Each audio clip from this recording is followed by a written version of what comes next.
வணக்கம். இது சிறப்பு காலத்தின் குரல். ஜல்லிக்கட்டு போட்டிக்கு தமிழகம் எங்கும் தடைக்கு எதிர்ப்பு தெரிவித்து பல போராட்டங்கள் நடைபெற்றுக் கொண்டிருக்கின்றன. இந்த பொங்கல் பண்டிகைக்கு ஜல்லிக்கட்டு போட்டிகளை நடத்தியே ஆக வேண்டும், மத்திய அரசு அதற்கான அவசர சட்டத்தை பிறப்பிக்க வேண்டும் என்கிற கோரிக்கையை வலியுறுத்தி குறிப்பாக மதுரையில் அலங்காநல்லூர், அவனியாபுரம், பாலமேடு உள்ளிட்ட இடங்களில் தடையை மீறி ஜல்லிக்கட்டு போட்டிகள் நடைபெற்றுக் கொண்டிருக்கின்றன.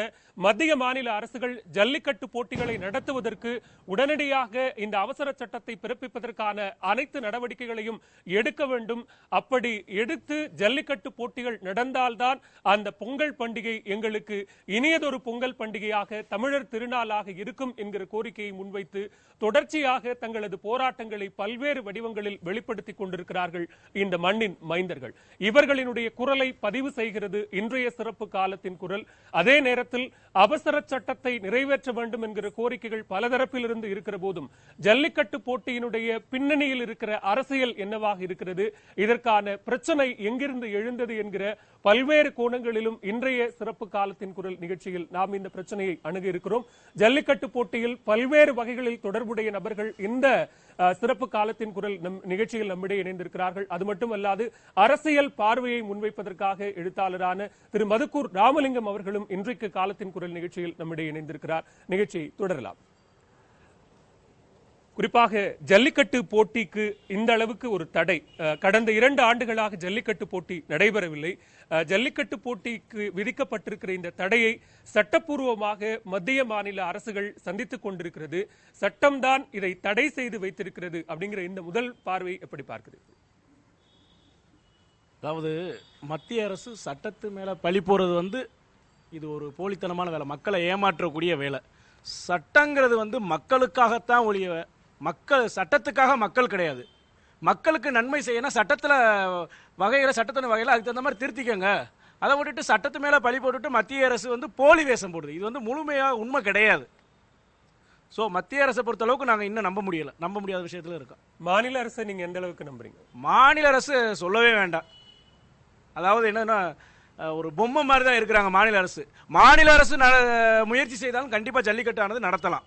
அதாவது 2009 பார்த்தீங்கன்னா இதே மாதிரி சுப்ரீம் கோர்ட் தடை போட்டப்போ அன்னைக்கு உள்ள தமிழக அரசு சட்டமன்ற கூட்டத்தொடர் கூட்டி சட்டம் பாஸ் பண்ணி அன்னைக்கு ஜல்லிக்கட்டு நடத்தினாங்க. இதே போல் இப்போயும் பண்ணலாம், கண்டிப்பாக அதுக்கு ஒரு வாய்ப்பு இருக்குது. ஆனால் இவங்க முயற்சி செய்யலை. இவங்களும் மக்களை ஏமாத்துறாங்க. வழக்கு நீதிமன்றத்தில், உச்ச நீதிமன்றத்தில் நிலுவையில் இருக்கிற போது தீர்ப்பு வருவதற்கான கால தாமதம் ஏற்படும் என்று சொன்னதற்கு பிறகாக மத்திய அரசோ மாநில அரசோ வழக்கு நிலுவையில் இருக்கிற போது, சப் ஜுடிஷியல் என்று சொல்லக்கூடிய வகையில் வழக்கு நிலுவையில் இருக்கிற போது அந்த மாதிரியான ஒரு அவசர சட்டத்தை பிறப்பிக்க முடியாது அப்படிங்கிறதான 2 அரசுகளுமே சொல்லக்கூடிய வாதமாக இருக்கு. அதெல்லாம் கிடையாது சார். இது மக்களுடைய முழுக்க மக்களை ஏமாற்றக்கூடிய செயல். இது கண்டிப்பா பண்ண முடியும். சட்டத்தில் இதுக்கு இடம் இருக்கு. அதாவது காட்சி விலங்கு பட்டியலில் இருந்து, காட்சிப்படுத்தக்கூடாத பட்டியலில் இருந்து மாட்டை எடுக்க வேண்டிய நோட்டிஃபிகேஷன் போட்டு எடுக்க வேண்டியது. எடுத்ததுக்கு அப்புறம் அமைச்சரவை மாற்றி அமைச்சரவை ஒப்புதல் வாங்கி, சட்ட அமைச்சரவை ஒப்புதல் வாங்கி உடனே சட்டம் பாஸ் பண்ணலாம். இதுக்கு அப்படி ஒரு வாய்ப்பு இருக்கு கண்டிப்பா. குறிப்பாக இந்த ஆண்டு ஜல்லிக்கட்டு போட்டி எப்படியாவது நடத்திவிடப்படும் என்று மத்திய இணையமைச்சர் பொன் ராதாகிருஷ்ணன் அவர்களும் தமிழக பாஜக தலைவர் தமிழிசை அவர்களும் தொடர்ந்து தங்களது வாக்குறுதிகளை பதிவு செய்து கொண்டே இருந்தார்கள். மத்திய அமைச்சர் சமீபத்தில் இங்கு சென்ற மத்திய அமைச்சர், சுற்றுச்சூழல் துறை அமைச்சர் என்ன சொன்னாங்கன்னா, இதற்கான வாய்ப்புகள் மிக குறைவு, வழக்கு நிலுவையில் இருக்கிற போது அவசர சட்டத்தை பிறப்பிக்க முடியாது என்று சொன்னார்கள். அவர்கள் கொடுத்த வாக்குறுதியும் தமிழக முதலமைச்சர் எழுதிய கடிதமும் இந்த விவகாரத்திலிருந்து எள்ளளவும் பின்வாங்க மாட்டோம் என்று சொன்னது உங்களுக்கு எந்த அளவுக்கு இந்த ஆண்டு ஜல்லிக்கட்டு போட்டி நடந்துவிடும் என்கிற ஒரு நம்பிக்கையும் உத்வேகத்தையும் கொடுத்தது? பொன்னர் சொல்லிக்கிட்டு தான் இருக்காரு, நம்ம தமிழிசை மேடம் சொல்லிக்கிட்டு தான் இருக்காங்க. இது இப்போ மட்டும் சொல்லலை, 2014 தடையிலிருந்தே சொல்லிக்கிட்டு தான் இருக்காங்க. ஜல்லிக்கட்டு இன்னைக்கு நடக்கும், நாளைக்கு நடக்குன்னு ஒரு நாள் தவிராம இந்த லாஸ்ட் மந்த்ல மட்டும் பொன்னர் டெய்லி சொல்லிக்கிட்டு இருக்காங்க நடக்குன்னு. எங்களுக்கு எப்பயே விட்டு போச்சு, இவங்க நடத்த மாட்டாங்கன்னு எப்பயோ விட்டு போச்சு. ஆனால் நாங்கள் நடத்துவோம்னு நம்பிக்கை எங்கள் இளைஞர் மத்தியில் ஃபுல்லாக பரவிருச்சு. அந்த ஃபுல்லாக பரவனதோட விளைவு தான் இன்னைக்கு சோசியல் மீடியாவில் இருக்க எல்லா பேரும் இன்னைக்கு ஜல்லி கொடுக்குறாங்க.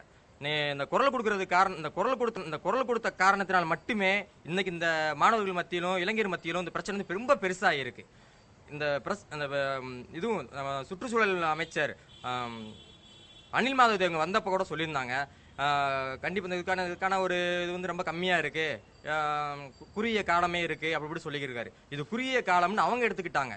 இந்த மத்திய அரசு நினைச்சாங்கனாக்கா ரூபா நோட்டு பிரச்சனையில ஒரே நாளில் கொண்டு வந்தாங்க. இது போல ஏகப்பட்ட பிரச்சனையில ஒரே ஒரு நாளில் மட்டும் சட்டத்திருத்தம் கொண்டு வந்துக்கிட்டு தான் இருக்காங்க.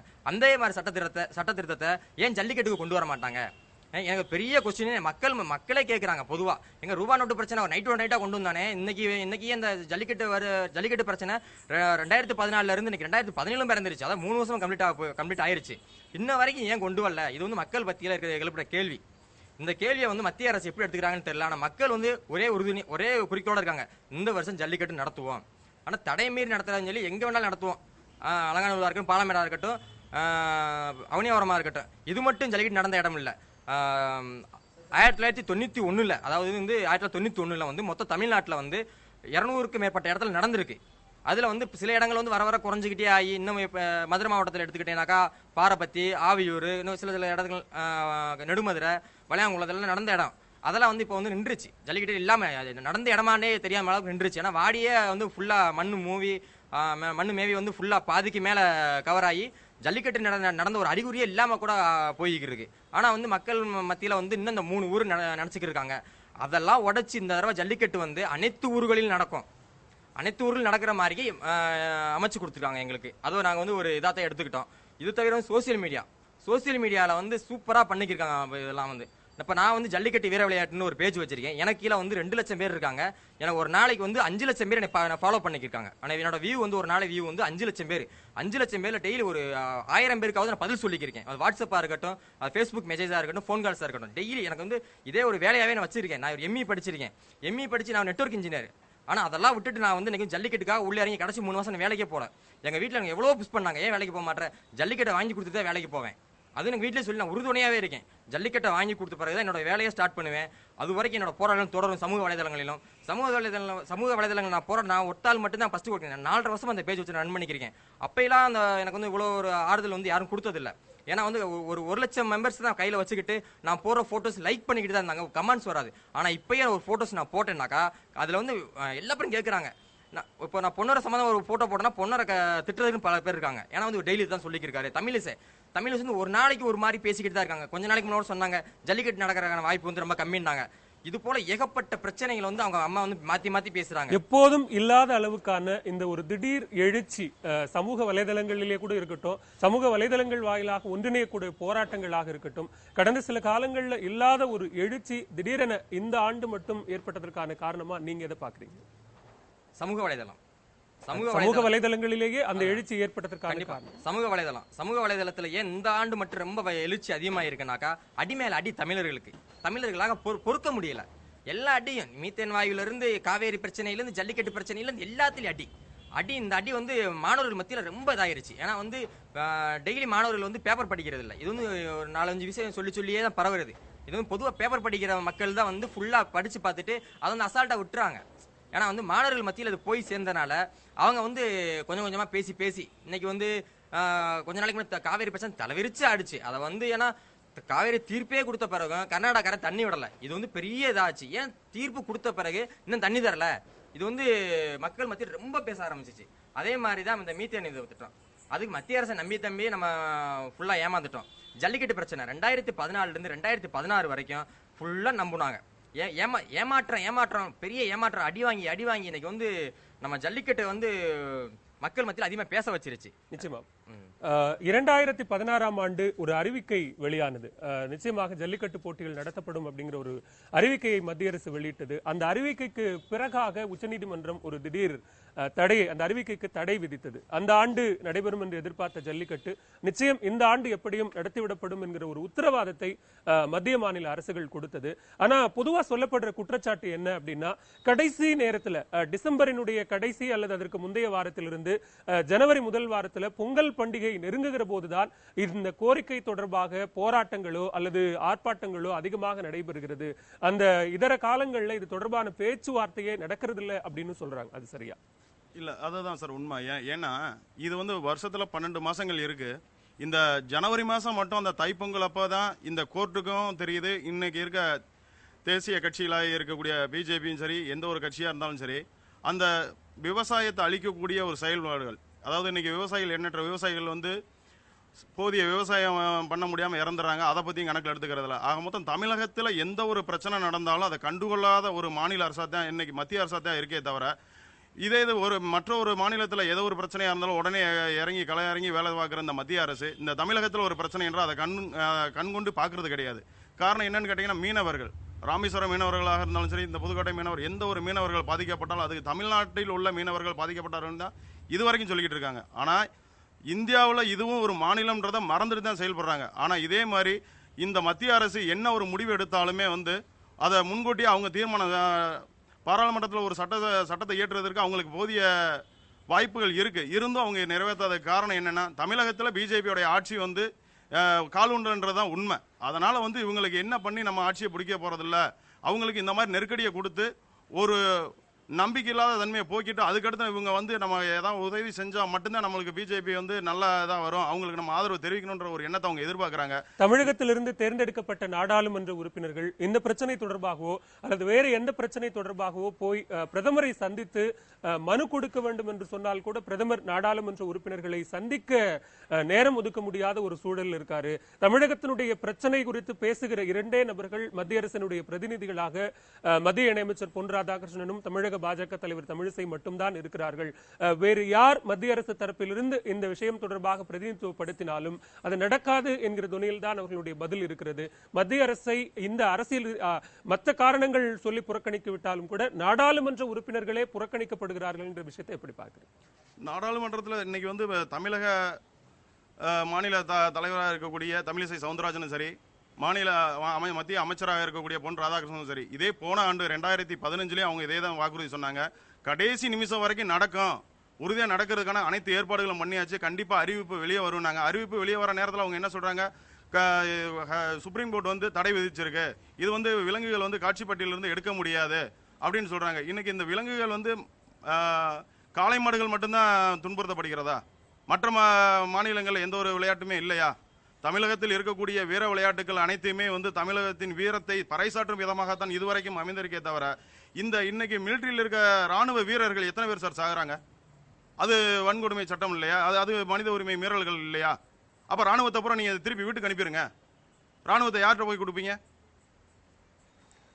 பொதுவா பீட்டா மாதிரியான விலங்குகள் நல வாரிய அமைப்புகள் இந்தியாவில் தடை செய்யப்பட வேண்டும் என்கிற குரல்கள் கடந்த காலங்களை விட கடந்த 10 நாட்கள்ல மிக அதிகமாக ஒலித்திருக்கிறது என்று சொல்லலாம்.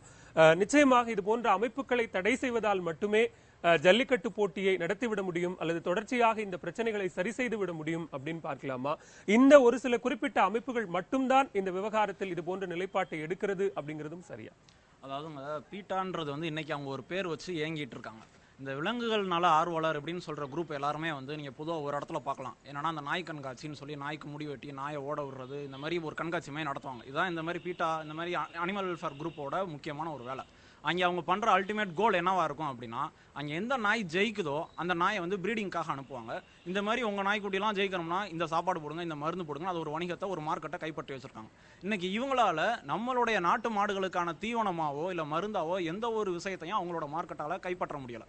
அதனால இவங்க அதை அழிக்கிறதுக்கு ஒரு சின்ன ஒரு முன் ஏற்பாடாக தான் இந்த பீட்டா இன்னைக்கு எந்த ஒரு நாட்டின மாடுன்றதே உனக்கு வேணாம், இத்தனை வெரைட்டி வேணாம், நான் சொல்கிற ஒரே ஒரு ஜெர்சி பசுவோ இல்லை அவங்க கொடுக்குற 2 வெரைட்டி இருக்கும், அது இதைத்தான் சாப்பிடும், அது சென பிடிக்கணும்னா நான் உனக்கு விந்தணு தருவேன், இதை மட்டும் நீ வச்சு நீ இந்த மார்க்கெட்டை கைப்பற்றதுக்கான ஒரு முன்னேற்பாடாக தான் பீட்டா இன்னைக்கு வந்திருக்கு. நாளைக்கு அவங்க வேற ஒரு பேரில் கூட இயங்கலாம். நாங்கள் வெறும் பீட்டான் மட்டும் முழக்கம் போடலை, எங்களுடைய நாட்டின மாடுகளுக்கு எதிராக அதை அழிக்கிறதுக்கு அந்த பொருளாதாரத்தை கைப்பற்றதுக்கு யார் வந்தாலும் அதை நாங்கள் விட மாட்டோம், எங்கள் தற்சார்பு விவசாயத்தை விட மாட்டோன்றதான் எங்களுடைய முதல் முழக்கமாக இருக்குது.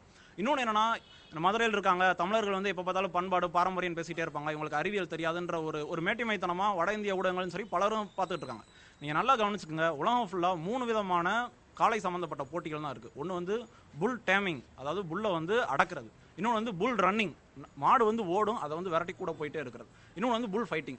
இது இதில் நீங்கள் ரொம்ப காட்டு மிராணித்தனம் அப்படின்னு சொல்கிறது என்னன்னா, 2 காளையை முட்டை விட்டு சண்டை போடுவாங்க, அது புல் ஃபைட்டிங். அது இங்கே நம்ம ஊரில் எங்கேயுமே நடக்கிறது கிடையாது. புல் ரன்னிங் அப்படின்றது என்னன்னா, இன்றைக்கும் ஐரோப்பிய நாடுகளில் ஒட்டுமொத்தமாக இருக்கிற கால்நடைகளை ஒரு இடத்துல இருந்து இன்னொரு இடத்துக்கு விரட்டி, அதாவது இடப்பெயர்ச்சி பண்ணுறதுக்காக அதை அப்படியே விரட்டிட்டு ஓடிக்கிட்டே இருப்பாங்க, மக்களும் கீழே விழுந்து சாவாங்க. புல் டேமிங் அப்படின்றது என்ன அப்படின்னா, இன்னைக்கு இங்கே 2 காளைகள் இருக்குது அப்படின்னா, இது சாதாரணமாக இன்றைக்கி அந்த காளைகளாக வரல, இத்தனை 100 வருஷமா 1000 வருஷமா ஒரு முறையும் இந்த மாதிரி ஜல்லிக்கட்டு ஏறுதழுவல்ல எந்த காளையெல்லாம் பிடிபடாதோ அந்த காளையை தான் சினைக்கு வந்து அடுத்த சினை கூடுறதுக்கு வந்து அனுப்பிச்சு வைப்பாங்க. அப்படி இருக்கிறதுலே தேர்ந்தெடுக்கப்பட்ட அதிக வீரியமான ஒரு பலம் மிக்க ஒரு காளையை வந்து கொண்டு வர்றது தான் இந்த ஜல்லிக்கட்டு ப்ராசஸோட முக்கியமானது. இங்கே இருக்க மாடுபிடி வீரர்கள் எல்லார்ட்டையும் கேட்டு பாருங்க, எந்த காலை பிடிபடலையோ அது வந்து சினைக்கு வந்து அதிகமாக பயன்படும். அந்த காலத்தில் ஜமீன்தார் காலத்தில் வந்து இப்படி பிடிபடாத காளையை எவன் பிடிக்கிறானோ அவன் வீரமானவன், நம்மளோட பொண்ணை பாதுகாப்புன்றதுக்காக அவன் பொண்ணை கட்டி கொடுத்தாங்க. இன்னைக்கு அந்த பழக்கம் கிடையாது. ஆனால் இன்னைக்கு நீங்கள் கேட்கலாம், இவ்வளோ அறிவியல் வளர்ந்துருச்சு, மருத்துவம் வளர்ந்துருச்சு, இன்னும் நீங்கள் வந்து மாடு பிடிபடாத மாடை வச்சு சினைக்கு போடணுமா, நாங்கள் உங்களுக்கு நல்ல விந்தனை தருவோம்னு சொல்லி அவங்க கேட்கலாம். அப்படி பார்த்தீங்கன்னா இன்னைக்கு போலீஸ்காரங்க யாரும் ஓடி போயெல்லாம் திருடனை பிடிக்கல, பைக் வச்சிருக்காங்க. அதுக்கு அப்புறம் ஏன் நீங்கள் போலீஸ் செலக்ஷனில் வந்து நீங்கள் ஓடுற பயிற்சி வைக்கிறீங்க, உயரம் வைக்கிறீங்க, கண்டது வைக்கிறீங்க, உட்காந்த இடத்துல பட்டன் தட்டியே நீங்கள் ஒட்டுமொத்த மிலிட்டரியும் கண்ட்ரோல் பண்ணிடலாம்ல. அப்போ இந்த செலக்ஷன் ப்ராசஸை பாரம்பரியமாகவே ஒரு அறிவியல் பூர்வமாக தமிழர்கள் வந்து நடத்திட்டு வந்திருக்காங்க. அந்த நீட்சியாக நாங்கள் எங்களுடைய மாட்டு இனங்கள் நாங்கள் கொண்டு போயிட்டு இருக்கோம். இது எல்லாத்தையும் அழிச்சிட்டு நான் தர மாடை வச்சுக்கோ, அதுக்கு நான் தீவனம் தரேன், அதில் அது என்ன பால் தருமோ அதை நான் வணிகம் பண்ணி தரேன்ற இந்த மார்க்கெட் கண்ட்ரோலுக்கான நம்மளை வந்து ஒரு முட்டா பயலா காட்டு மிராண்டியாக சித்தரிச்சு இந்த தடையை கொண்டுறாங்க. இதை நாங்கள் வந்து உண்மையாக கண்டிக்கிறோம்.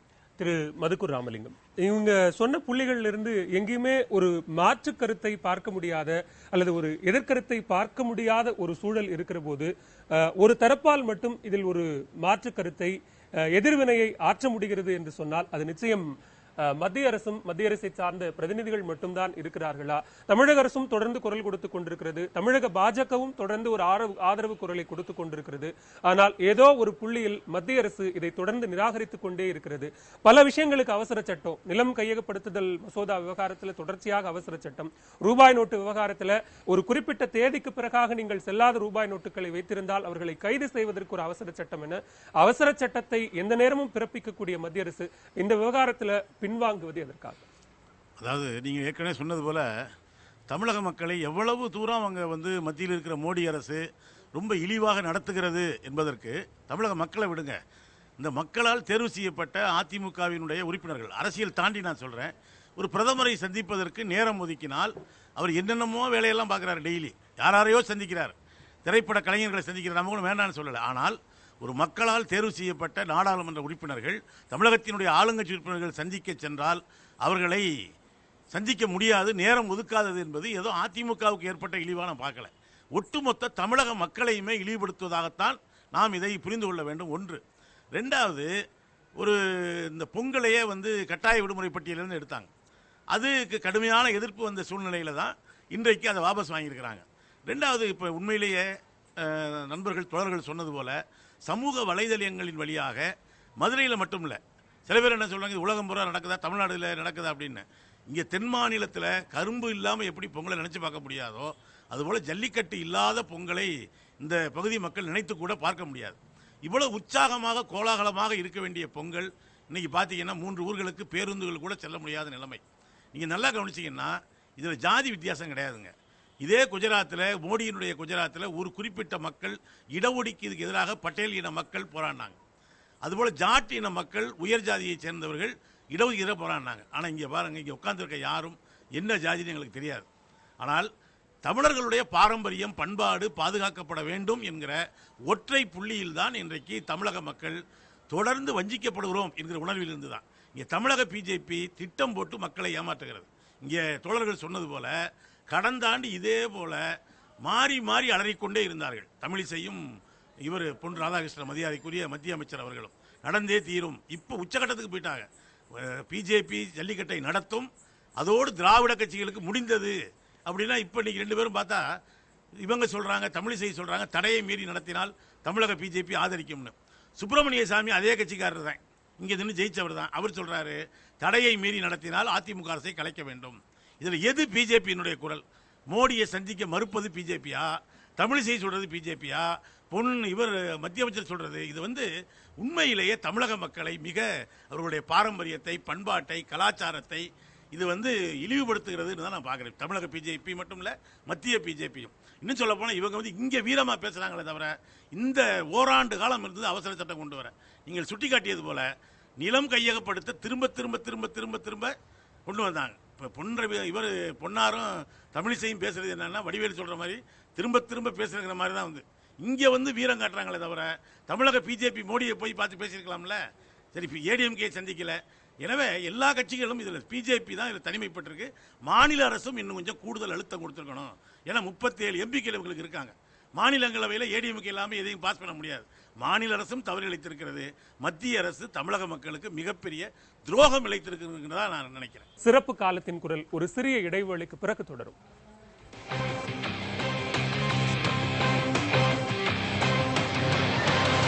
சிறப்பு காலத்தின் குரல் தொடர்கிறது. சற்று நேரத்திற்கு முன்னதாக நம்முடைய விவாதத்தில் மத்திய இணையமைச்சர் பொன் ராதாகிருஷ்ணன் மற்றும் தமிழக பாஜக தலைவர் தமிழிசை சவுந்தரராஜன் அவர்கள் அளித்த வாக்குறுதிகள் குறித்து பேசிக் கொண்டிருந்த அதே நேரத்தில் விமான நிலையத்தில் தொடர்ச்சியாக மத்திய இணையமைச்சர் பொன் ராதாகிருஷ்ணன் அவர்களும் தமிழிசை அவர்களும் அடுத்தடுத்து செய்தியாளர்களை சந்தித்திருக்கிறார்கள். நாம் அவர்கள் முன்வைத்த கருத்துக்கள் குறித்தும் இந்த அரங்கில் நாம் விவாதத்தை தொடரலாம். மத்திய இணையமைச்சர் பொன் ராதாகிருஷ்ணன் அவர்கள் இந்த ஆண்டு ஜல்லிக்கட்டு போட்டி நடத்த முடியாமல் போனதற்கு பகிரங்க மன்னிப்பு கோருவதாக தெரிவித்து முடித்த பிறகாகவே தமிழிசை அவர்களும் தொடர்ந்து செய்தியாளர்களை சந்திக்கிறார். இந்த நிமிடம் வரை, இந்த நொடி வரை எனக்கு ஜல்லிக்கட்டு போட்டிகள் நடைபெறும் என்கிற நம்பிக்கை இருக்கிறது. அவசர சட்டம் எந்த நேரமும் பிறப்பிக்கப்படலாம். அதன் மூலமாக வருகிற பிரச்சனைகளை நாங்கள் எதிர்கொள்ள தயாராக இருக்கிறோம் அப்படிங்கிற ஒரு வாக்குறுதியை இன்றைக்கு இந்த நிமிடத்தில் கொடுத்திருக்கிறார். எப்படி பார்க்கிறீர்கள்? அந்த அளவுக்கு அவங்க வாக்குறுதி கொடுத்தாங்கன்னா நாங்கள் ரொம்ப இன்னைக்கு மாதிரி எங்களுக்கு ஒரு மகிழ்ச்சியான நாள் தமிழர்களுக்கு என்றைக்கும் கிடையாது. ஏன்னா நாங்கள் இப்போ எங்களுக்கு ஒரு அனுமதி கிடைக்குமா, சட்டத்திருத்தம் கொண்டு வந்துருவாங்களா, அப்புறம் கொண்டு வந்துருவாங்களா, நாங்கள் ரொம்ப எதிர்பார்ப்போடு உட்காந்துருக்குறோம். ஒவ்வொரு மணித்துளியையும் கண்ணை வச்சு அப்படி டிவியில் வாட்ச் பண்ணிக்கிட்டே இருக்கோம். நமக்கு ஆர்டர் வந்துருமான்னு எதிர்பார்த்துருக்கோம். அதாவது பாஜகவை பொறுத்த அளவுக்கு இவங்க என்றைக்குமே நமக்கு ஆர்டர் கொடுத்துருக்கலாம். அதாவது சட்டத்திருத்தம் கொண்டு வந்து அனுமதி பெற்று தந்திருக்கலாம். அவங்க இன்னைக்கு நெருக்கடியான நிலையில் இருக்கிறாங்க. தமிழகத்தில் பார்த்தீங்கன்னா போராட்டம் பெரிய அளவில் மாணவர்கள் மத்தியிலும் மாணவ சக்தி இன்னைக்கு பெரிய அளவில் ஒன்று கூடி ஜல்லிக்கட்டை நம்ம பாரம்பரியத்தை மீட்டு எடுக்கணும் அப்படிங்கிற போராட்டத்தில் குதிச்சுட்டாங்க. ஸோ இந்த சூழ்நிலையில் பார்த்தீங்கன்னா பாஜக அரசு ஜல்லிக்கட்டுக்கான அனுமதி சட்டத்தை கொண்டு வர தவிர வேற வழியே இல்லை. அவங்க கொண்டு வந்தே ஆகணும். அதை எதிர்பார்த்துக்கிட்டு நாங்கள் ஒவ்வொரு நொடியும் காத்துக்கிட்டே இருக்கோம். அவசர சட்டம் கொண்டு வருவதற்கான வாய்ப்புகள் இல்லை. அதே நேரத்தில் நான் நிறைய வாக்குறுதிகளை தமிழக மக்களிடம் கொடுத்திருந்தேன். அதற்காக நான் பகிரங்கமாக மன்னிப்பு கேட்கிறேன் என்கிற ஒரு கருத்தை பொன் ராதாகிருஷ்ணன் முன்வைத்த உடனாகவே அவர் கூடவே விமானத்தில் பயணித்து வந்த தமிழிசை இது போன்றது ஒரு கருத்தை முன்வைத்திருக்கிறார். நம்ம அது குறித்து தான் தொடர்ச்சியாக பேசிக் கொண்டிருந்தோம். இப்படி ஒரு முரண்பட்ட கருத்து இருக்கிற சூழ்நிலையில் உங்களுடைய நம்பிக்கை இன்னும் வீண் போகாமல் இருப்பதற்கான காரணம் என்ன? ஜல்லிக்கட்டு நடக்கும். அது அவங்க என்னதான் சொன்னாலும் ஜல்லிக்கட்டு நடக்கும். ஃபர்ஸ்ட் எங்களோட நம்பிக்கை எப்படியா ஜல்லிக்கட்டு நடத்திடுவோம்னு நாங்கள் நம்பிக்கை இருக்கோம். இதிலும் பொன்னர் மற்றும் தமிழிசை சொல்றத நாங்கள் அவங்க சட்டம் எப்போ வேணாலும் வரட்டும், நாங்கள் அதை ஏற்றுக்கிறோம். ஆனால் குறிப்பிட்ட நாளுக்குள்ளே வரணும்ல. ஏன்னா 1.5 வருஷமா டைம் எடுத்துக்கிட்டே இருக்காங்க. ஆனால் குறிப்பிட்ட நாளுக்குள்ளே எங்களுக்கு சட்டம் கொண்டு வந்தாகணும்னு நாங்கள் நம்பிக்கிட்டு தான் இருக்கோம். ஆனால் பொன்னர் மட்டும் பாஜக தலைவர் தமிழிசையும் இதை ஜல்லிக்கட்டுக்கான சட்டம் கொண்டு வரலாட்டி முதலடியாக பதவி ராஜினாமா பண்ணிடணும் அவங்களாம். ஏன்னா தமிழர்களை ரொம்ப நோகடிச்சிட்டாங்க. இன்னைக்கு நாளைக்குன்னு எங்களை ரொம்ப நோகடிச்சிட்டாங்க. அதனால் கண்டிப்பாக முறையில் சட்டம் கொண்டு வந்து ஆகணும். சட்டம் கொண்டு வரலாட்டி நாங்கள் மாட அவுக்கத்தான் போகிறோம். ஆனால் சட்டம் கொண்டு வரலாட்டி இந்த 2 பேரும் தமிழகத்தில் உள்ள பாஜக தலைவர் அனைவருமே பதவியை ராஜினாமா பண்ணிடணும். ஏன்னா மக்களை ஏன்னா இவங்களை தான் நம்புகிறோம். நாங்கள் மத்திய அரசவை விட்டுட்டு இவங்க கொடுத்த நம்பிக்கையில் நாங்கள் வாழ்ந்துக்கு இருக்கோம். ஜல்லிக்கட்டு நடந்துரும். இது போல ஏகப்பட்டது காவேரி பிரச்சனையா இருந்தாலும் எல்லா பிரச்சனையும் நான் சொல்லிக்கிறேன். அத்தனையிலையும் இவங்களை மட்டுமே நம்பிக்கை இருக்கும். இவங்க நம்பிக்கை இருக்கிறதுக்கு காரணம் என்னன்னா இவங்க டெய்லி கொடுக்குற அறிக்கை. இந்த அறிக்கை எங்களுக்கு எங்களை முழுமையா நிம்மதி அடைய செய்யும். ஒவ்வொரு காலையிலையும் இவங்க அறிக்கையை பார்க்கும் போது அப்பா இன்னைக்கு நாளைக்கு வந்துடும், 2 நாள்ல வந்துடும், 3 நாள்ல வந்துடும் அப்படியே நாங்கள் நினைச்சுக்கிட்டு தான் இருந்தோம். ஆனா இன்னைக்கு வரைக்கும் நாங்கள் எவ்வளவு துளிவரை நம்ம நினைச்சுக்கிறோம். இப்ப பொன்னர் கேட்ட மன்னிப்புனால அவரெல்லாம் பதவி ராஜினாமா பண்ணிடணும். வேற வழியே இல்லை. ஏன்னா அவரை போன தடவை என்ன சொன்னார்னா மோடி பொங்கல் அப்படி இப்படி என்னமோ சொன்னார். ஜல்லிக்கட்டு நடக்கலன்னா ராஜினாமா பண்ணுன்னு அவர் வகையில சொல்லியிருக்காரு ஒரு தடவை. ஆனா ஜல்லிக்கட்டு நடக்கலன்னா கண்டிப்பா பதவி ராஜினாமா பண்ணியே ஆகணும். அதுதான் எங்களோட இதேவும். இது மட்டும் இல்லாம ஜல்லிக்கட்டு நடக்கிறதுக்கான நடவடிக்கைகளை மாநில அரசும் நடவடிக்கை எடுக்கணும்ன்றேன். தடையை மீறி ஜல்லிக்கட்டு அப்படிங்கிற ஒரு விஷயத்தை தொடர்ச்சியாக முன்வைத்து வருவதை நாம் பார்த்து கொண்டிருக்கிறோம். பாரதிய ஜனதாவும் இந்த விஷயத்துல தடையை மீறி ஜல்லிக்கட்டு நடந்தால் அதை நாங்கள் ஆதரிக்கிறோம் என்கிற ஒரு கருத்தை முன்வைத்திருக்கிறார்கள். தடையை மீறி அப்படிங்கிற அந்த வார்த்தை சாதாரணமாக பார்க்கப்படுகிற வார்த்தை அல்ல. இன்றைக்கும் கூட ஒரு சில இடங்களில் அது நிகழ்ந்தேறி இருக்கிறது. ஒருவேளை அவசர சட்டம் வராமல் போனால் அது ஜல்லிக்கட்டு போட்டி நடக்கிற அத்தனை இடத்திலும் அது நிச்சயமாக நடக்கும் என்கிற ஒரு நம்பிக்கை பல தரப்பிலிருந்தும் குரல்களாக வருவதை நாம் பார்க்க முடிகிறது. அது உண்மையிலே நடக்குமா? ஜல்லிக்கட்டு இன்னைக்கு நேற்று நடக்கிற ஒரு விஷயம் இல்லை. 2000 வருஷமா நடந்துகிட்டு இருக்கு. அரசாங்கம் வந்து ஒவ்வொரு வருஷமும் எங்கள் மாடை அவுத்து விடலை, நாங்கள் தான் எங்கள் மாடை அவுத்தோம். இது தடை பண்ண அரசாங்கத்துக்கு எந்த உரிமையும் கிடையாது. இது எங்களுடைய பாரம்பரியமான ஒரு விஷயம். இதில் தலையிட நீதிமன்றம் அதுக்கு எந்த உரிமையும் இல்லைன்னு தான் நான் நினைக்கிறேன், என்னையை பொறுத்த வரைக்கும். ஏன்னா சில பண்பாடு சார்ந்த பாரம்பரியம் சார்ந்த அந்த மக்களுடைய வாழ்க்கை முறை சார்ந்த விஷயங்கள்லாம் வந்து நீதிமன்றம் ஒன்றுலையும் தலையை கொடுத்து தடை போடுறதுன்றதெல்லாம் ரொம்ப ஒரு முறையற்ற ஒரு செயல். அதனால் இதிலலாம் நாங்கள் அரசாங்கத்தை எதிர்பார்த்தில்லை. இவர் மன்னிப்பு எங்களுக்கு தேவையே இல்லை. இவர்கிட்ட நாங்கள் மன்னிப்பு கேட்டுக்கிறோம். நாங்கள் எப்படி மாடை அவுக்க தான் போகிறோம். பொதுவாக ஜல்லிக்கட்டு போட்டிகள் நடப்பதற்கு சமூக வலைதளங்கள் வாயிலாக நடைபெற்ற போராட்டங்கள், இளைஞர்கள் எந்த ஒரு அரசியல் கட்சியையும் சாராமல், எந்த ஒரு அமைப்பையும் சாராமல் தன்னெழுச்சியாக வீதிகளில் இறங்கி போராட்டத்தில் ஈடுபட்டிருக்கிறார்கள். ஜல்லிக்கட்டு போட்டியை நிச்சயம் நடத்தியாக வேண்டும், தமிழர்களுடைய பண்பாட்டு கலாச்சார அடையாளத்தை மீட்டெடுக்க வேண்டும் என்கிற ஒரு குரலை ரொம்ப அழுத்தமாக இந்த போராட்டங்களின் வாயிலாக பதிவு செய்திருக்கிறார்கள்.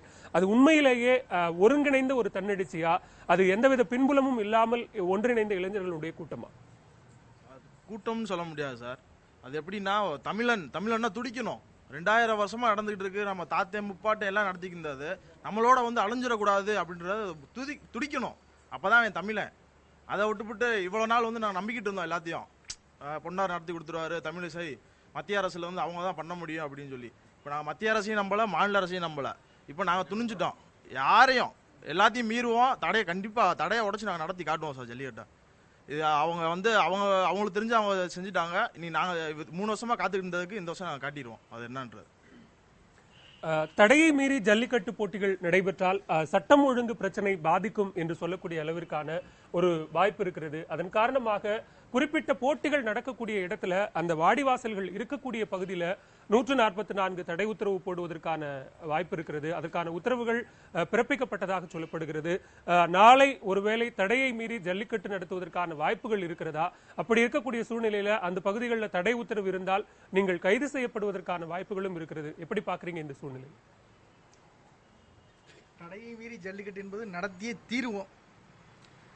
அரஸ்ட் பண்ணா என்ன செய்ய போறாங்க? ஒரு நாள் ஒரு பொழுது 10 பேருனா வண்டியில் அன்னைக்கு கூட்டுப்போம். 10 பேரா 100 பேர் 1000 பேர். இன்னைக்கு இருக்கு எங்களுக்கு கிடைச்சிருக்கக்கூடிய ஒரே சந்தோஷம், எங்களுடைய இளைஞர்கள் மத்தியில் சரியான எழுச்சி. எல்லா மாணவர்களும் எங்களுக்கு வந்து ஒரு ஒத்துழைப்பு கொடுத்துருக்காங்க. நான் கண்டிப்பாக இது எங்களுக்கு ஒரு பெரிய அவங்க அரசியல்வாதி செய்ய முடியாததில் இளைஞர்கள் எங்களுக்கு செஞ்சு கொடுத்துருக்காங்க. கண்டிப்பாக ரொம்ப எங்களுக்கு சந்தோஷமா இருக்கு. அவங்க கடமையை செய்கிறாங்க. நாங்கள் எங்கள் உணர்ச்சியை நாங்கள் வெளிப்படுத்துறதுக்கு நாங்கள் செஞ்சு தான் ஆவோம். இதை தவிர்க்க முடியாது. தமிழகத்தில் அந்த மாதிரியான ஒரு நிலை ஏற்பட்டால், நீங்கள் ஏற்கனவே குறிப்பிட்டது போல தமிழகத்தில் சட்டம் ஒழுங்கு பிரச்சனை ஏற்படுகிற போதெல்லாம் அதற்காக ஆதரவு குரல் கொடுக்காவிட்டாலும் அந்த சூழ்நிலையை பயன்படுத்தி தமிழகத்தில் குடியரசுத் தலைவர் ஆட்சியை கொண்டு வர வேண்டும் என்கிற ஒரு குரலை அதே பாரதிய ஜனதா கட்சியிலிருந்து சுப்பிரமணியன் சுவாமி போன்றவர்கள் பதிவு செய்து கொண்டிருப்பதை நீங்க ஏற்கனவே குறிப்பிட்டீர்கள். இன்றைக்கு அது போன்றது ஒரு நிலையை வலிந்து உருவாக்குவதற்கான வாய்ப்புகள் நிறைய இருக்கிறதா? அதை அவர்கள் பயன்படுத்திக் கொள்கிறார்களா? அதாவது நம்முடைய அம்மா என்று மக்களால் அழைக்கப்பட்ட ஜெயலலிதா அவர்களுடைய மறைவுக்கு பிறகு தமிழக அரசியலை ஒரு தங்களுடைய கையில் எடுத்துக்கொள்ள வேண்டும் என்று பிஜேபி பல வேளைகளில் செய்கிறது. குறிப்பாக இந்த மருத்துவக் கல்லூரி நுழைவுத் தேர்வில் வந்து தமிழகத்தை சேர்க்கக்கூடாதுன்னு இதுக்காகவே கடந்த ஆண்டு விதிவிலக்கு தரப்பட்டது. அன்றைக்கு ஒரு வலிமையான தலைவராக ஜெயலலிதா அவர்கள் இருந்தார்கள். அதுபோல் புதிய கல்விக் கொள்கை ஏற்க மாட்டோம் அப்படின்னு சொன்னாங்க. உதய் திட்டத்தில் ஏற்க மாட்டோம்னு சொன்னாங்க. உணவு பாதுகாப்பு சட்டத்தில் கையெழுத்து போட மாட்டோம்னு சொன்னாங்க. அவர்கள் மறைந்த பிறகு இப்போது இருக்கிற அதிமுக அரசு இந்த 4 விஷயத்திலும் மோடி அரசுக்கு பணிந்து போயிருக்கிறது. அவங்களுக்கு என்ன நான் நினைக்கிறேன்னா, தமிழகத்தை நேரடியாக இவர்கள் இது வந்து ஒரு பகுத்தறிவு முற்போக்கான ஒரு மண் என்கிற முறையில் தாங்கள் நேரடியாக வர முடியாது என்பதால் ஒரு சட்டம் ஒழுங்கு பிரச்சனையை ஏற்படுத்த வேண்டும் என்று பிஜேபி சதி செய்கிறதோ. ஏன்னா அவங்க வந்து ஒரு மத்திய அரசில் இருக்கவங்க தடையை மீறினால் ஆதரிப்போம்னு என்ன அர்த்தத்தில் சொல்கிறாங்கன்னு தெரியல. இப்போ யார்கிட்ட வந்து பாருங்கள், ஒரே விமானத்தெல்லாம் வர்றாங்க. அந்த மரியாதைக்குரிய சகோதரி தமிழிசை சொல்கிறாங்க, இந்த நிமிடம் வரை எனக்கு நம்பிக்கை இருக்குதுன்னு. அவர் மன்னிப்பு கேட்குறார். இதில் நாம் எதை எடுத்துக்கொள்வது? தடையை மீறி நடத்துங்க. இவர் சொல்கிறார், இலகணேசன் சொல்கிறாரு, ஏன் ஜல்லிக்கட்டுங்கிற பேரில் நடத்துறீங்க, ஏறு தழுவுதல்ங்கிற பேரில் நடத்துங்க. உண்மையிலேயே அது ஜல்லிக்கட்டே அதுக்கு பேர் கிடையாது, ஏறு தழுவுதல் தான். நீங்கள் அலங்காநல்லூர்லையோ பாலமேடோ வணிபுரம் போங்க, மாட்டை அணைகிற வீரர்கள்னு சொல்லுவாங்களே தவிர மாட்டை அடக்குகிற வீரர்கள். ஒவ்வொரு வார்த்தைக்குள்ளேயும் ஒரு அரசியல் இருக்குது. அனைத்து வளர்த்தவன் தான் அதை வந்து இப்போ பிடிக்கிறான். இவங்க வந்து பீட்டாங்கிறது நம்ம தமிழ்நாட்டுக்கு என்னன்னே தெரியல. இவ்வளவு இளைஞர்கள், இவ்வளவு மக்கள், இவ்வளவு சமூக வலைதளங்கள் மூலமாக போராடிக்கிட்டு இருக்காங்க. இங்கேயோ உட்காந்துக்கிட்டு ஏசி ரூமில் உட்காந்துக்கிட்டு தடை விதிக்க முடியுதுன்னா இதில் ஜல்லிக்கட்டு மட்டும் பிரச்சனை இல்லைங்க. தமிழர்களுக்கு எதிராக உதாரணம் பக்கத்தில் இது 15 கிலோமீட்டருக்கு கீழடி என்கிற ஊர், அங்கே ஒரு அகழ்வாய்வு நடத்தப்பட்டு தமிழ் நாகரிகம், வைகைக்கரை நாகரிகம் உலகத்தினுடைய ஆதி நாகரிகம் என்பதற்கான கிட்டத்தட்ட 2000 பொருட்கள் எடுக்கப்பட்டிருக்கு. இந்த மோடி அரசு என்ன செய்யுதுன்னா அதுக்கு அனுமதி கொடுக்கல. 2 ஆண்டு நடத்தப்பட்டிருக்கு. நடத்தினா 10 ஆண்டு நடத்தினா கூட வைகைக்கரை நதிக்கரையில் அங்கே கிடைத்திருக்கிற பொருள்கள் பார்த்தா பெரும்பாலும் மதம் சாராத பொருளாக இருக்குது, வழிபாடு இல்லாத பொருளாக இருக்குது. அப்போ இன்னைக்கு இவங்க பகிரங்க மன்னிப்பு என்று பொன்னார் சொல்வதும், தமிழகத்தில் ஒரு சட்டம் ஒழுங்கு பிரச்சனையை ஏற்படுத்தி அதிமுக அரசை கலைக்க பிஜேபி சதி செய்கிறதோ, இந்த மக்களை வந்து நாளைக்கு காலையில் பொங்கலுங்க, நாளைக்கு காலையில் அவனியாபுரத்தில் காலையில் வாடிவாசல் திறக்கணும். வாடிவாசல் வாசலில் நின்றுக்கிட்டு இன்னும் நம்பிக்கை இருக்கிறேன்னு தமிழக தலைவர் சொல்வதும், மன்னிப்பு கேட்டுக்கிறேன்னு பொன்னார் சொல்வதும் யாரை ஏமாற்றுகிற வேலை? கடந்த 1 வருஷமா நடிச்சிட்டீங்க. அவசர சட்டம் கொண்டு வரல, மசோதா கொண்டு வரல. இனிமேலாவது மக்களை தயவுசெய்து நோகடிக்காமையாவது இருங்க. இந்த அரசியல், இதன் பின்னால் இருக்கிற அரசியல், இதில் பேசப்படுகிற விஷயங்கள், இது எதுவுமே எங்களுக்கு வேண்டாம். உங்களுடைய சட்டம், உங்களுடைய பார்வை, உங்களுடைய அணுகுமுறை, உங்களுடைய பரிவு எதுவுமே எங்களுக்கு தேவையில்லை. எங்கள் பிள்ளைகளைப் போல நாங்கள் ஜல்லிக்கட்டுக்கு வளர்க்கப்படுகிற, ஏறு தழுவுதலுக்கு வளர்க்கப்படுகிற காளைகளை நாங்கள் வளர்த்து கொண்டிருக்கிறோம் அப்படிங்கிற ஒரு விஷயத்தை தொடர்ச்சியாக முன்வைத்துக் கொண்டிருக்கிறார்கள். ஏற்கனவே குறிப்பிட்டது போல இன்றைக்கு எங்களுடைய பயணத்தில் அதை நிறைய இடத்துல பார்க்கவும் கூட முடிந்தது. இந்த ஜல்லிக்கட்டு காளைகளுக்காக நீங்கள் மேற்கொள்ளுகிற சிரத்தை என்ன? அதாவது ஜல்லிக்கட்டு காளையை வந்து நாங்கள் எங்கள் வீட்டு பிள்ளையாக தான் வளர்க்குறோம். நாங்கள் வந்து குழந்தையிலேருந்து அந்த காளைகளை வளர்த்து வரும்போது இந்த காளைகளுக்கு டெய்லி ஒரு நாள் செலவு வந்து 300 ரூபாயிலிருந்து 500 ரூபாய் செலவு பண்ணுறோம். ஒரு மனிதன், தனி மனிதனாக ஒரு காளையை வளர்க்குறதுக்கு பல தரப்பட்ட சிரமங்களையும் சந்தித்து தான் நாங்கள் இந்த காளையை வளர்க்குறோம். சரி, நாங்கள் அந்த காளையை வந்து ஜல்லிக்கட்டில் அவுத்து விடும்போது சிறு காயங்கள் எங்களுக்கு படுது. இதை ஒரு காரணமாக நீங்கள் காட்டுறீங்க. ஒரு சில துன்பங்களை மாடு அனுபவிக்குது அப்படின்னு நீங்கள் சொல்லி அதுக்கு ஒரு காரணத்தை காட்டி தான் இந்த மாட்டு வாழை முறுக்கிறத நீங்கள் ஃபோட்டோ எடுத்து அதை வந்து நீங்கள் தடையாக எங்கிட்ட காமிக்கிறீங்க. அதனால் அது துன்பப்படுதுன்னு சொல்கிறீங்க. அதை நாங்கள் வீட்டில் வளர்க்கும்போது எவ்வளவோ விஷயங்கள் அதுக்கு எங்கள் வீட்டு பிள்ளை மாதிரி தட்டி கொடுத்து வளர்க்குறோம். இதெல்லாம் உங்கள் கண்ணுக்கு தெரியலை. ஒரு அங்கே வாடிவாசலில் யாரோ ஒரு சிலர் அறியாமையால் செய்த தவறுகள் உங்கள் கண்ணுக்கு தெரியுது, ரைட்டு. ஆனால் நாங்கள் பிள்ளை மாதிரி வளர்த்து 20 வருஷம் குறைஞ்சது நாங்கள் வளர்க்குறோம் அந்த ஒரு மாடை. சரி, ஆனால் நாங்கள் தான் அதை துன்பப்படுத்துகிறோன்றீங்க. நீங்கள் வாங்கிட்டு போய் அதை துன்பம் இல்லாமல் வளர்க்குறோன்னு சொல்கிறீங்கல்ல, எத்தனை நாட்கள் நீங்கள் வளர்த்துருக்கீங்க? என்னுடைய கேள்வி அது மட்டும்தான். அனிமல் வெல்ஃபேர் போர்ட் ஆஃப் இந்தியாவை நான் கேட்குற ஒரே கேள்வி தான். நாங்கள் வதைப்படுத்துகிறோம், ரைட்டு. நாங்கள் 20 ஆண்டுகள் வளர்க்குறோம். அதை ஒரு நாளைக்கு 300 ரூபா செலவு பண்ணுறோம். எங்கள் வீட்டில் வந்து பாருங்கள் காலையில் நாங்கள் எப்படி வச்சுருக்கிறோன்னு. அதே நீங்கள் எங்ககிட்ட இருந்து வாங்கிட்டு போய் இது வரைக்கும் 2014 2 வருஷம் மட்டும் கணக்கெடுத்து பாருங்கள், குறைஞ்சது 2 லட்சம் காளைகள் கொல்லப்பட்டிருக்கு. இந்த 2 லட்சம் காளைகளுக்கு இந்த animal welfare board of India என்ன சொல்லுது? நீங்கள் என்ன பண்ணியிருக்கீங்க? அப்போ அங்கே மாடு வந்து தலையை கொடுக்குதா? சிரிச்சுக்கிட்டே கழுத்தை அறுக்க சொல்லுதா? என்னுடைய கேள்வி அதுதான். அங்கே மாடு சிரிச்சுக்கிட்டே கழுத்தை அறுக்க சொல்லுதா? ஏன் அந்த அந்த அறுக்கக்கூடிய அந்த அமைப்புகளுக்கு நீங்கள் ஏன் சட்டம் கொண்டு வரல? அதை எதிர்த்து நீங்கள் ஏன் போராடலை? நீங்கள் விலங்குகளை ஆதரிக்கிறீங்க, அதை தடை பண்ணுங்க. மாட்டை வெட்டாதீங்கப்பா, அதுக்கு தடை பண்ணுங்க. அங்கே யாருமே சட்டம் போடவே முடியலை. ஏன்னா அவங்க எல்லாம் வந்து பண முதலைகள். அவங்கக்கிட்ட இவங்களால போராட முடியலை. இங்கே வந்து அவங்களுக்கு தேவை மாட்டோட இறைச்சிங்க. ஆனால் மாடு வளர்க்குறவன் வந்து அதை பற்றி விளையாடக்கூடாதுங்க. மாடு உங்களுக்கு வேணும், மாட்டு இறைச்சி உங்களுக்கு வேணும், மாட்டோடைய தோல் வேணும். நாங்கள் மாடை வந்து எங்கள் வீட்டில் செத்த மாடை இது வரைக்கும் நாங்கள் வெட்டினது கிடையாது, அந்த தோலை பயன்படுத்தினது கிடையாது. சாமியாக கும்பிட்டு எங்கள் நிலத்தில் நாங்களே சமாதி கட்டி இன்றைக்கும் கோயிலாக வச்சு கும்பிட்டுக்கிட்டு இருக்கோம். எத்தனை வீட்டில் நீங்கள் வேணால் வந்து பாருங்கள், அனைத்து வீடுகளையும் நாங்கள் காட்ட ரெடியாக இருக்கோம். ஆனால் இதே animal welfare board of India எங்களுக்கு சொல்லட்டும், எத்தனை மாடுகள் அவங்க இது வரைக்கும் கடைசி வரைக்கும் வளர்ந்துருக்காங்க. அதிகபட்சமாக அவங்க 2 வாரங்கள் கூட வளர்த்தது கிடையாதுங்க. இதுக்கு அவங்க பதில் சொல்லட்டும். சட்டத்தை மீறோம்னு சொல்கிறீங்க. எந்த விதத்தில் சட்டத்தை மீறுறோம்? 1950 அரசியலமைப்பு சட்ட சாசனம் 3ல் என்ன சொல்லியிருக்கு? ஒவ்வொரு மனிதனும் தன் வாழ்வாதார உரிமைப்படி இனம், மொழி, ஜாதி, சமயம் இதை பின்பற்றி வாழக்கூடிய பாரம்பரியம், பண்பாட்டை காக்க ஒவ்வொரு மனிதனுக்கும் உரிமை இருக்கு. இது எங்களுடைய உரிமை. நாங்கள் அதை தட்டி கேட்குறோம். இதை நீங்கள் தடை போட நீங்கள் யாரு? 60 ஆண்டுகளாக தான் இந்த அரசியலமைப்பு சட்டமே இருக்கு. 5000 ஆண்டுகளாக நாங்கள் தமிழர்களாக வாழ்ந்துட்டு இருக்கோம். எங்களுடைய பாரம்பரியத்தை நீங்கள் எப்படி தடை போட முடியும்? நான் கேட்குறேன், நீங்கள் ஜட்ஜ்மெண்ட்டில் உட்காந்துருக்கீங்கல்ல, நீதிபதியாக இருக்கட்டும், நீதிபதி கேட்குறாரு, வாட் இஸ் த ஜல்லிக்கட்டு? அப்ப கொலை பண்ணிட்டு போய் ஒரு கொலை கேஸ்ல உட்காந்துருக்கான், அவர் கேட்பாரா வாட் இஸ் த மர்டர் அப்படின்னு? நான் தெரியாம கேட்கறேன், இதே ஜட்ஜா நான் நேரே கேட்கறேங்க, வாட் இஸ் த ஜல்லிக்கட்டுங்கிறார். அப்ப ஜல்லிக்கட்டை பத்தி அவருக்கு தெரியல, அவரே எங்க ஜட்ஜா உட்கார வச்சிருக்கீங்க? வாதாடுற வக்கீல் என்ன கேட்கிறாரு, பதில் அவர் கேட்டோன்னு சொல்லணும்ல, பொழுதுபோக்குன்றாருங்க. இவர் ஒரு வக்கீல், தமிழ்நாடு ஜல்லிக்கட்டு பாரம்பரியத்தை காக்க போயிருக்க வக்கீல், அவர் கேட்கிறாரு, அவர் கேட்ட கேள்வி வாட் இஸ் த ஜல்லிக்கட்டு, இவர் சொல்ற பதில பாத்தீங்களா, பொழுதுபோக்கு. இவருக்கு அப்ப ஜல்லிக்கட்டை பத்தி தெரியல, இவர் எங்க போறாரு வாதாட? இவர் மாடு வளர்த்திருக்காரா, இவர் ஜல்லிக்கட்டுல மாடு பிடிச்சிருக்காரா, இல்ல ஜல்லிக்கட்டை நடத்திருக்காரா? எதுவுமே தெரியாத இவங்க கிட்ட கண்ணை மூடி நீங்க வந்து நீதி கேட்டா கிடைக்கவே கிடைக்காது. இது எங்களுடைய பாரம்பரியம், பண்பாடு, இப்படித்தான் வளர்ந்துருக்கோம். ஏன்னா இதை நாங்க தடைய மீறோம் சொல்றீங்க, தடையே கிடையாதுங்க, எங்களுடைய உரிமை நாங்க எடுத்துக்கிறோம். நீங்க யார் எங்களை தடை போடுறதுக்கு? யாராவது சொல்லுங்க இது தடைன்னு. தடையே கிடையாதுங்க, இது எங்களுடைய உரிமை. சட்டத்தில் நீங்க என்ன எழுதிருக்கீங்க தானே எழுதிருக்கீங்க. ஒவ்வொரு மனிதனும் இந்திய அரசியலமைப்பு பரப்பளவுல வாழக்கூடிய ஒவ்வொரு மனிதனும் தன் பாரம்பரியத்தை கட்டி காக்க வேண்டியது அவனுடைய கடமை. நாங்க எங்க கடமையை செய்யறோம், ஏன் நீங்க தடுக்கிறீங்க? எங்களுக்கு நீங்க ஆதரவு தான் கொடுக்கணும். மக்களால் தேர்ந்தெடுக்கப்பட்ட மக்களாட்சி தான் இங்க நடந்துட்டு இருக்கு.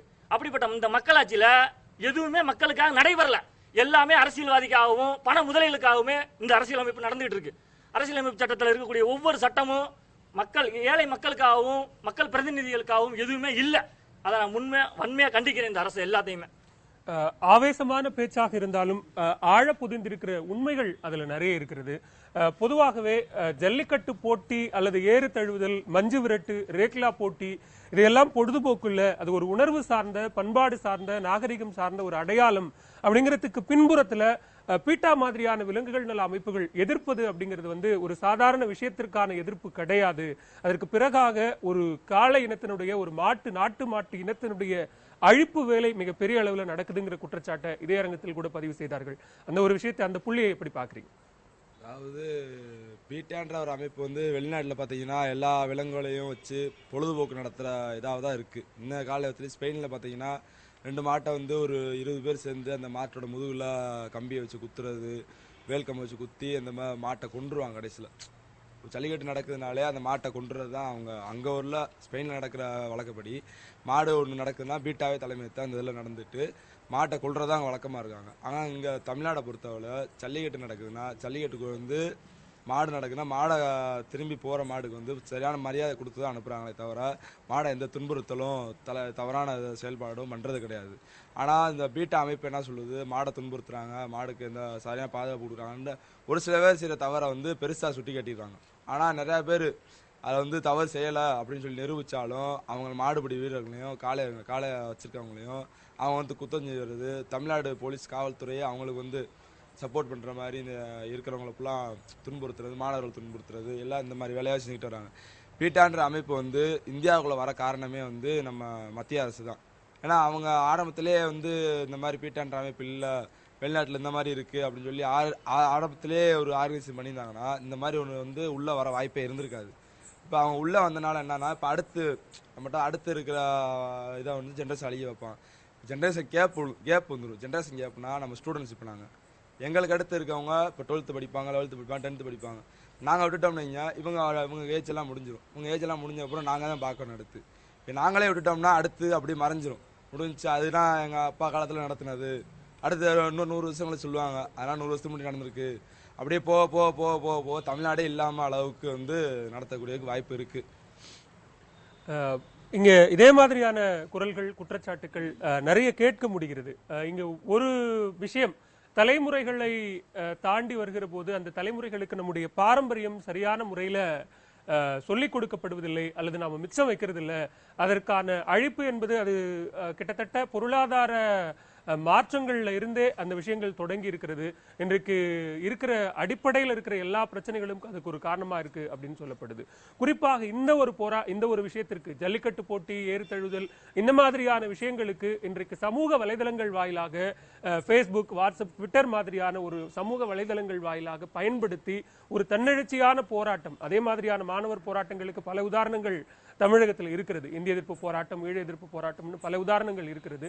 இருந்தாலும் இந்த ஒரு குறிப்பாக இந்த ஒரு விஷயத்திற்காகத்தான் மாணவர்கள் ஒன்றிணைந்திருக்கிறார்கள். இதற்கு முன்னதாக நடைபெற்ற பல விஷயங்களுக்கு அவர்கள் அதுபோன்ற ஒரு ஒன்றிணைப்பை, அதுபோன்றது ஒரு வீரியமிக்க போராட்டத்தை முன்னெடுக்கலன்னும் சில குற்றச்சாட்டுகள் இருக்கு. அதை எப்படி பாக்குறீங்க? இந்த போராட்டத்துக்கு தான் நாங்கள் வந்திருக்கோம். யாருங்க சொன்னாங்க? இலங்கை தமிழர் போராட்டத்துக்கு வந்திருக்கோம். எல்லா போராட்டத்துக்கும் ஒவ்வொரு போராட்டம் மாணவர்கள் வந்துட்டு தான் இருக்கீங்க. நீங்கள் மாணவர்கள் எதுக்கு சப்போர்ட் பண்ணுறீங்க? நீங்கள் இப்போ இந்த போராட்டத்தை நாங்கள் இறங்கியிருக்கோம். மத்திய அரசோ மாநில அரசு எங்களை சப்போர்ட் பண்ணியிருக்கா? இன்னொரு சப்போர்ட் பண்ணியிருக்கா? சப்போர்ட் பண்ணுறேன் பேரில் இன்னொரு சப்போர்ட் பண்ணுறேன் தான் சொல்லிக்கிட்டே தான் இருக்குது தவிர சப்போர்ட் பண்ண கிடையாது. மாணவர் வரோன்னா மாணவர் எதுக்காக நீங்கள் வரோம்? விவசாயம். ஒரு விவசாயம் இப்போ ஜல்லிக்கட்டு யார் ஜல்லிக்கட்டு மாடு யார் வளர்ப்பா? ஒரு விவசாயி தான் வளர்ப்பா. போல விவசாயி வளர்க்குறாருன்னா எதுக்கு வளர்க்குறாங்க? அவங்களோட பாரம்பரியம் எங்களோட பாரம்பரியம் இது. இப்போ அவங்க இந்த பாரம்பரியத்தை கொண்டு வராங்கன்னா கொண்டு வந்துக்கிட்டு தான் இருப்பாங்க. அடுத்து பின்பற்றுறது நாங்கள் தான் பின்பற்றணும். அதை பின்பற்றக்கூடிய மாணவர்களே நீங்கள் எதுக்கு வாரீங்க? இதுக்கு எதுக்கு வாரீங்க?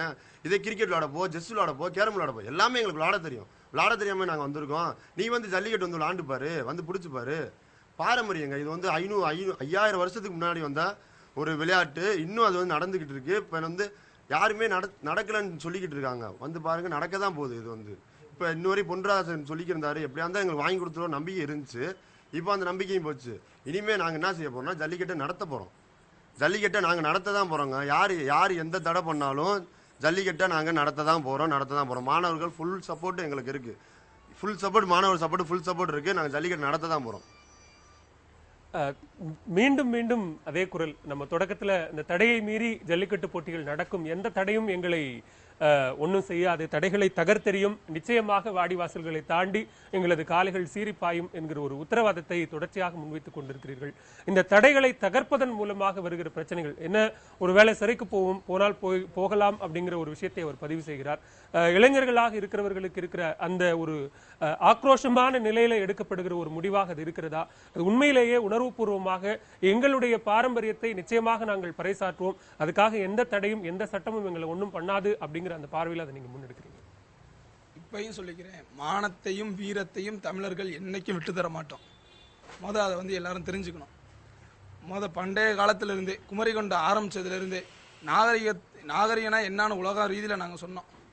அமெரிக்காவை கொலம்பஸ் கண்டுபிடிக்கிறதுக்கு முன்னாடி கனடாவில் இப்போ இருக்க அந்த ஏஷியன் அந்த இதில் இருந்து எல்லாருமே நாங்கள் நாகரிகம் சொல்லி கொடுத்ததுக்கு அப்புறம் தான் அந்த அமெரிக்கா நாட்டில் இருக்கிறவங்களுக்கே நாகரிகம்னா என்னென்னு தெரிஞ்சு. அதுக்கு முன்னாடியே அவங்க ஆரியன்ஸாக இருந்த போதே, நம்ம திராவிடர்கள் ஆரியன்ஸாக இருக்கும் போதே அவங்க எல்லாரும் ஆடு மாடு வளர்த்து அதை அடித்து தின்னு தான் வளர்ந்தாங்க. இப்போயும் அவங்க அப்படி தான் இருக்காங்க. நாங்கள் அப்போ இருந்தே எல்லாத்துக்கும் கலாச்சாரத்தை சொல்லிக் கொடுத்து, விவசாயத்தை சொல்லிக் கொடுத்து இதே படி கொண்டு வந்துக்கிட்டு தான் இருக்கோம். எங்கள் கலாச்சாரம் இப்படித்தான். அவங்க என்ன பண்ணுறாங்க, இப்போ அந்த பீட்டாங்கிற அமைப்பு அமெரிக்காவில் இருந்துக்கிட்டு நம்ம மத்திய அரசோ இல்லை மாநில அரசோ, நம்ம மத்திய அரசில் அவங்க மத்திய அரசிட்ட முறையிட்டு இந்த பீட்டா அமைப்பை ஒழிக்கணும்னு எங்களோட கோரிக்கை நாங்கள் வச்சுட்டு, இந்த ஜல்லிக்கட்டை தடையை மீறி நடத்தினால் நாங்கள் உள்ளே போவோம்னு தானே சொல்கிறீங்க. மாணவர்களுக்கு பிரச்சனைகள் நிறையா இருக்கத்தான் செய்யும். இப்போ அரெஸ்ட் ஆகிறனால கவர்மெண்ட் வேலை கிடைக்காது. நாங்கள் லா காலேஜ் படிக்கிறோம், எங்களுக்கு பாரில் பதிய முடியாது. எங்களுக்கு அதை பற்றி பிரச்சனையே கிடையாது. ரொம்ப போச்சுன்னா என்ன, கைது பண்ணி என்ன 1 வருஷம் பதிய முடியாமல் இருப்போமா?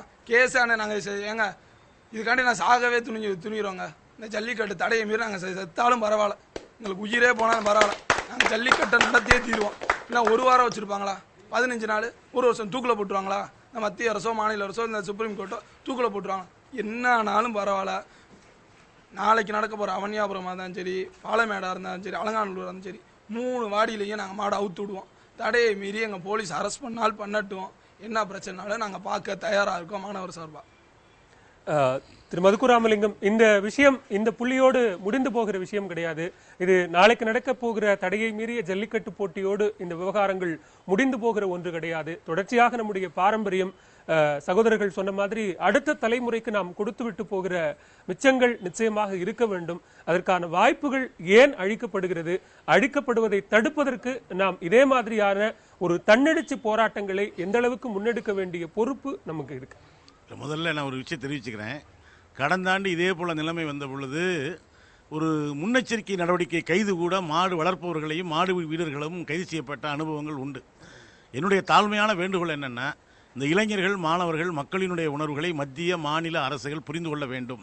இது ஒரு சிரமமான இடம்தான், ரொம்ப சிக்கலான இடமும் கூட. ஒரு புறத்திலே நீதிமன்றத்தினுடைய தடையை காட்டி இவங்க தப்பிக்க முயற்சி பண்ணுறாங்க.